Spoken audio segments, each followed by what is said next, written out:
बाद मुझे बैठा एग्जाम में क्या आ जाएगा ब्ला ब्ला ब्ला, बड़े से पैनिक में होंगे, टेंशन ले रखी होगी दुनिया भर की, यार एग्जाम आ गए।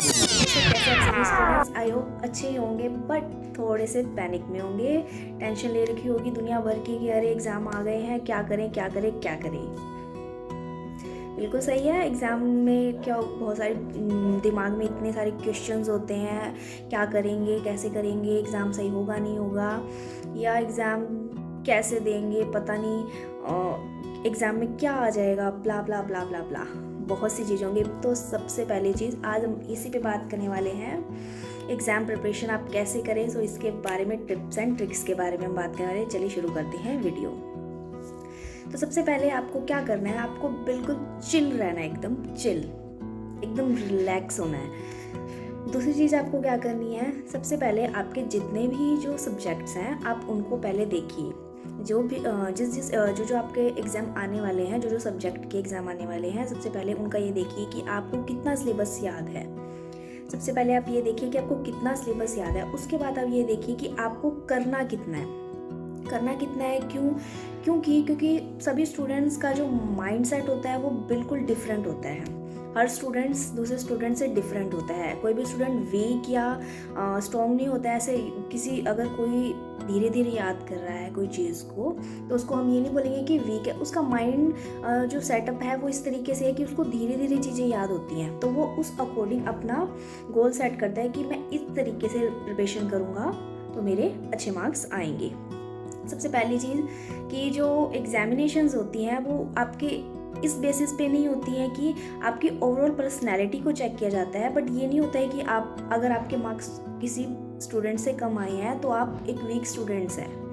ठीक है, आप वीक स्टूडेंट के अंदर नहीं आते हैं। आपकी जो एनर्जी है वो अलग फील्ड के अंदर, किसी अलग फील्ड के अंदर ज़्यादा हो सकती है दूसरे स्टूडेंट से, तो आप अपने आप को पहली बात कमज़ोर ना समझिए। अच्छा, हम बात कर रहे थे कि सबसे पहले हमें क्या करना है, अपने जो सिलेबस है उसको चेक करना है, और उसके बाद हमें क्या करना है, हमें अलग करने हैं वो चैप्टर्स जो हमें एग्ज़ाम के लिए तैयार करने हैं, वो मैक्सिमम चैप्टर्स जिससे हम एक अच्छा स्कोर कर सकते हैं। क्योंकि अब पूरा साल तो अब निकल चुका है, अब सिर्फ है कि हम बेसिक चीज़ें हैं, जो मेन चीज़ें हैं वो रिवाइज़ कर ले, ताकि पेपर हमारा बहुत अच्छे से निकल जाए। ये सिर्फ उन स्टूडेंट्स के लिए है, क्योंकि बहुत से स्टूडेंट्स ऐसे जो तैयारी कर चुके हैं 2-2 3-3 बार, लेकिन उन स्टूडेंट्स के लिए जो ट्रिक्स से काम करते हैं, जो स्मार्ट वर्क करना चाहते हैं, तो उनके लिए है। तो हमें करना ये है कि सिलेबस में चैप्टर्स अलग करने हैं। नंबर 2, उन चैप्टर्स में से हमें ये देखना है कि हमें कितना आता है और कितने रिमेनिंग है। सबसे पहले हमने ये 2 चीज़ें करनी है कि हमें कितने चैप्टर्स करने हैं और हमें कितने चैप्टर आते हैं और उसमें से कितने नहीं आते हैं। ठीक है, ये हमने डिवाइड कर लेना है। उसके बाद में जो चैप्टर्स आते हैं उनको तो रिवाइज कर लो। ठीक है, जो चैप्टर नहीं आते हैं, जो अनटच है, जिनको दोबारा हमें नए सिरे से करना है, तो उनको सबसे पहले चैप्टर की क्या करो, हम साइंस की बात कर लेते हैं। तो साइंस सब्जेक्ट की आपको कैसे प्रिपरेशन करनी है कि उस जो जितने चैप्टर्स आपके रह गए हैं, रिमेनिंग है, आप क्या करो, उसकी सबसे पहले समरीज चेक करो कि उस चैप्टर के अंदर एक्चुअल में वो क्या कहना चाह रहा है।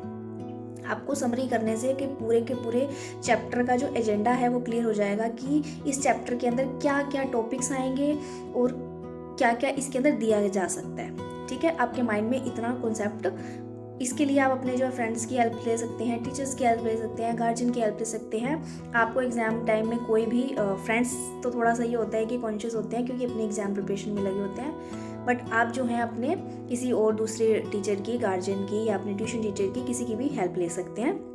वो आपको बिल्कुल भी मना नहीं करेंगे। तो इतना करने के बाद में आपने क्या करना है, अब उसके कॉन्सेप्ट आपने जो है आपका कॉन्सेप्ट आपके हाथ में है। अब उस कॉन्सेप्ट के बाद जो उसके बेसिक चीज़ें हैं, आप सबसे पहले वो चेक कीजिए।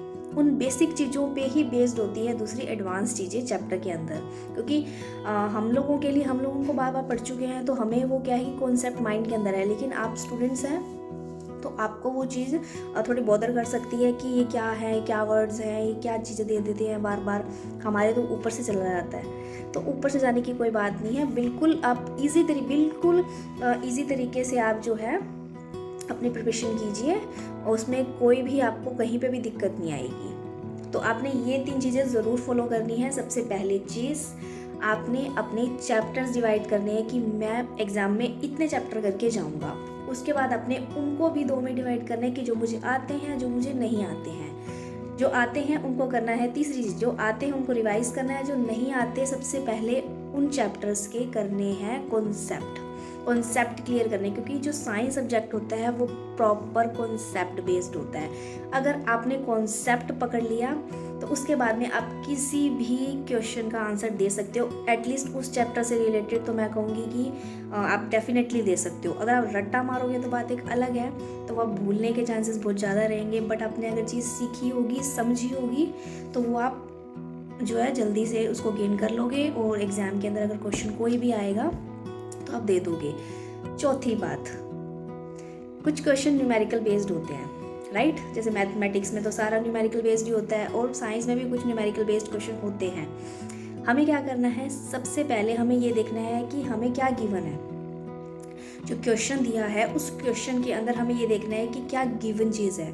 सबसे पहले हमें एग्जाम के अंदर उनको नोट करना है। उसके बाद में उससे रिलेटेड जो फॉर्मूलाज है वो आप सारे नोट कर लो। अगर आपको नहीं पता चल, आपको नहीं समझ आ रहा कि इस पर कौन सा लगाऊं, आपने चैप्टर प्रिपेयर किया हुआ है तो आप उससे रिलेटेड फॉर्मूलाज वहाँ पे लिख लिए। उसके बाद में आप ये देखो कि पूछा क्या गया है। आपको सिर्फ इतनी सी चीज़ है कि फॉर्मूले के अंदर जो भी वैल्यूज़ होती हैं उनके नाम आपको पता होने चाहिए, तो आपको पता चल जाएगा कि वो क्या पूछ रहा है और किससे हमें क्या निकालना है।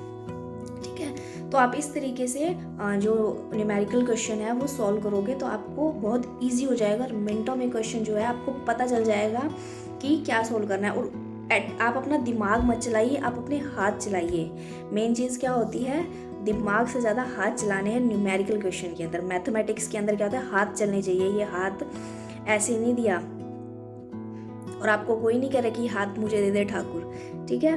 तो आपको इस हाथ से जो है बस चलाना है, ताकि आपको गिवन क्या है, आपको फॉर्मूलाज क्या क्या, उससे रिलेटेड क्वेश्चन से रिलेटेड क्या क्या फॉर्मूलाज हैं। उसके बाद में हमें ये दिया हुआ, अगर इस फॉर्मूला में मैं ये रखूँगा, अगर आपको समझ आता तो वेल एंड गुड, नहीं आता तो आप जो वैल्यूज़ दी गई हैं उनको उसमें पुट करके आप चेक कर सकते हैं कि भाई मेरा आंसर इससे निकल रहा है या ये वैल्यू मुझे निकालनी है और ये 2 हमें गिवन है, तो आप बहुत ईजी हो जाता है। तो ये 4 टिप्स एंड ट्रिक है जो कि आप